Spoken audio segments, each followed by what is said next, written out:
hotel manager are fresh flowers everywhere. And we'll need another vase over there. Oh, dear, I'm afraid that's not the shade she wants. Did you ever see anything like this? She even travels with her own personal Someone maid. dusts this painting. Well, I thought you did that. Do it again. I still see dust on it. I understand Mrs. Cassadine demands absolute perfection. You can't go in there. Bring it back later. Madame has just finished her bath and is conferring with her emissary. Kindly inform the kitchen that Madame shall have breakfast shortly. Yes, ma'am. Her personal chef is awaiting the menu. Ma'am, the dress that was steamed. Madame has changed her mind. She has no use for it now. Omelet with caviar, freshly squeezed orange juice, champagne, Belgian dark chocolates, and freshly ground coffee. Yes, That's Mrs. underlined. Cassadine, just as you wish. Madame would like the staff to assemble here in 1/2 hour. Yes, ma'am. Oh, Madame wants me to deliver the remaining invitations immediately. The limousine, please. What about the important one? Oh, not yet. But she will be very upset if I fail to find him. Upset? She'll start a war. Now, come along. Let's get these things here. What do you want? I want you to do that. Quiet. Good morning. Good morning. May I help you? Mr. Downham, please. I have an invitation for him. Oh, I'm sorry he hasn't come in yet this morning, but if you'd like to give it to me, I'll deliver it to him. Oh, my instructions are to deliver it in person. Well, here he is right now. This gentleman is looking for you. How do you do? I'm Dan Rooney. What can I do for you? I know very well who you are, Mr. Rooney. For you, with Madame's compliments. Madame's compliments.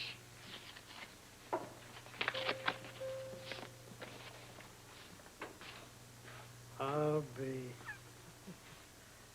So Helena's in town. Well, well, well. Well, I trust I may be able to tell Madame that you will attend with happiness. I'll be there. I am sure she will be most pleased. Good day. Well, what do you know? Still full of surprises. Dan, that man works for Mrs. Cassadine, doesn't he? Sort of half the people in the world. That's an invitation to a reception? Yes, how'd you know? Because, we got one at the house last night. Should be an interesting affair. Everything that woman does is. Helena Cassadine's an old friend of mine, Monica. I'll welcome the opportunity to see her again. Dan, her husband, I mean, after everything he did to us? She's her own woman, Monica. I hope you'll decide to go, too. I don't know. Well, what about Alan? Will he show up? I don't know that either. I do know that if he does, it won't be with me. Let me warm this up for you. A woman has no business in this town. Would you like some more milk, honey? The Queen of the Cassadines. What do you keep mumbling about? Helena Cassadine, the matriarch of the Cassadine family. She comes into town. She invites my mother and my father, Monica, and me to this reception she's giving. Take it you don't like the idea. No, I don't like it. I won't have anything to do with it. I mean, I thought that we were all finished with Alexandria, rest her soul, and all of those crazy friends of hers. I mean, oh, it doesn't even bear thinking about them. I've got to get to the hospital. Oh, how about one more sip? No, I can't. I've had enough already. Thanks. Well, honey, what about dinner? Whatever you want. Well, if you think you might be late, we could have a late dinner here. Or if you'd rather go out, I can probably get a sitter. Whatever you want. I don't care. That's beginning to be pretty obvious, Alan. Susan, what, where, and when I eat dinner is not uppermost in I'm my not mind. talking about dinner. What are you talking about? Your divorce. You haven't said anything about it, Alan. You wanted it so badly. Monica agreed. I know. I just can't go rushing into it, that's all. Why? Honey, you know how important this is for both of us. I know, and that's why I can't sue Monica for the divorce. Why not? I don't understand. Why not? Because I'm living here openly with you, with our son, and she'd wipe the floor with me. And there's no end to this, is there? There's an end. I just can't let her win. Nobody's gonna win. I will win. You gotta give me some more time. Is that gonna make any difference, really? Yes, really. You gotta believe in me. I want to. I really want to. But I still think there's something you're not telling me, Helen. And maybe you're not even aware of it yourself. I don't know, but Monica's got some kind of hold on you. Neither one of you wants to let go.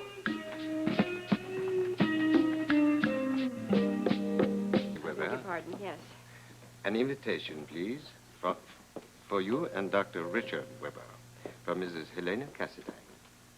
Mrs. Cassidine, why would she be sending us an invitation? She's giving a reception which she feels is of utmost importance to you and to the entire community. And she is looking forward to meeting you both. Why? She kept me waiting for days on her doorstep in Greece. She wouldn't see me. Well, she will undoubtedly explain that at the reception.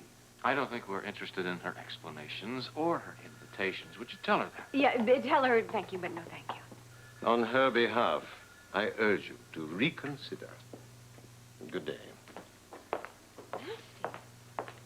I don't think we should do that. Reconsider, I mean. Do you? I can't see anything good that would come out of it. How about you, Dan? What do you think? Well, I have my own feelings about Helena Cassidine, Rick.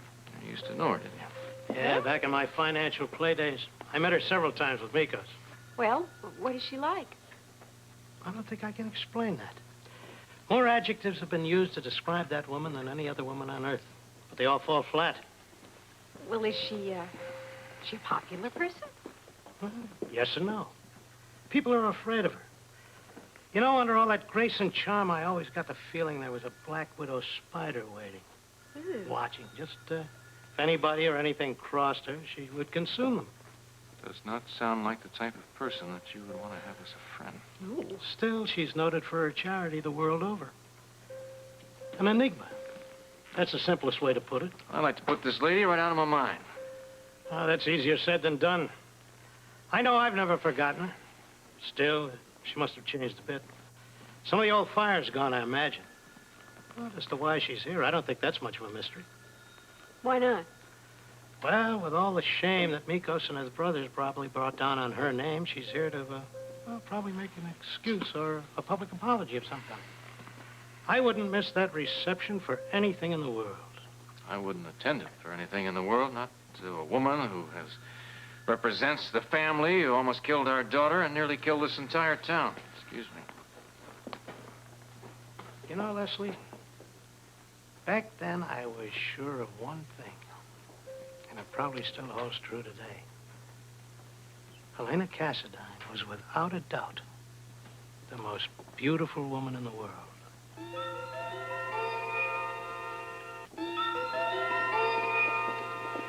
I'm sure you all did your best this morning, and I thank you. Especially those of you who are from Port Charles and new to my service. However, your best was not quite good enough.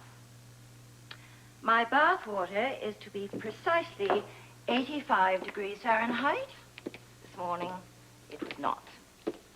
As to my lavender satin sheets, they are to be hand laundered, scented, and pressed daily. The flowers? Madame permits only sterling roses, 32-inch stems in crystal vases, 2 dozen in the foyer and 4 dozen in here. Fresh daily, of course. And a single rose at my bedside on my right. I shall have my breakfast now, here by the window. I enjoy the morning sun. You are dismissed.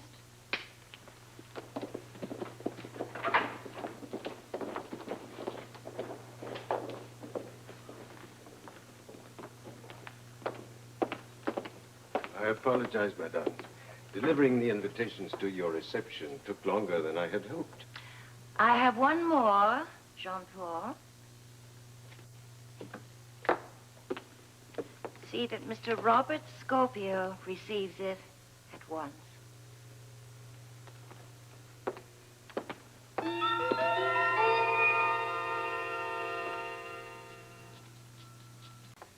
Mr. Robert Scorpio, please. Robert, it's for you. That's me. I know, monsieur. For you.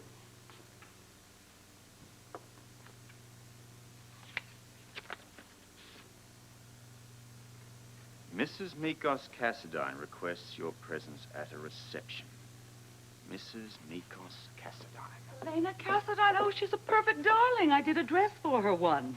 And you are Mrs. Laura Baldwin. For you, madame. Thank you. Ah, Miss Hill. Here you are. Thank you, I think. Mrs. Cassadine has asked me to convey her warm and personal greetings to each of you. She is looking forward to meeting you at the reception. Oh, and she has asked me to instruct you that this evening will be of paramount concern, not only to you, but to all of Port Charles as well. Good day to you. I swear you must do it with mirrors. You're more beautiful than ever. I wondered how long it would take you to get here, Robert.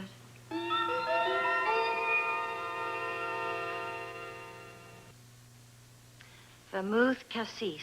I do have a memory, Robert. You must also have a death wish, too, darling. Meaning, of course, you wonder why I came here to Port Charles? The thought had tiptoed across my mind. I am here to prove that the name Mikos Cassadine stands for good. That he wanted to help the whole world. You seem to forget something, Helena, that I was there. His quaint notion of saving the world started out with death and destruction. In short, your lovable Mikos was as mad as a March hare, as was Victor. Incidentally, how is dear Vic? Dear, I hope that he's caught something fatal. Mikos and I thought of Victor as our own son. Especially as we had no children of our own. He's awaiting trial in Greece. Before a hanging judge, I hope. I have a little advice for you, dear heart. Get out of town before you bring the property values down. I shall leave after my reception. To which no one is coming. Don't underestimate me, Robert. It can prove to be fatal. They will all attend, including you and Luke Spencer. Well, I wouldn't put your money on Luke. After all, he will be on his honeymoon. And secondly, he does have a mind of his own. Don't mess with him, Helena. Robert, I assure you, I am not here to bury Caesar, but to praise him. How very prudent of you. And if you find yourself having second thoughts, just remember what he did to Mikos. Thanks for the drink.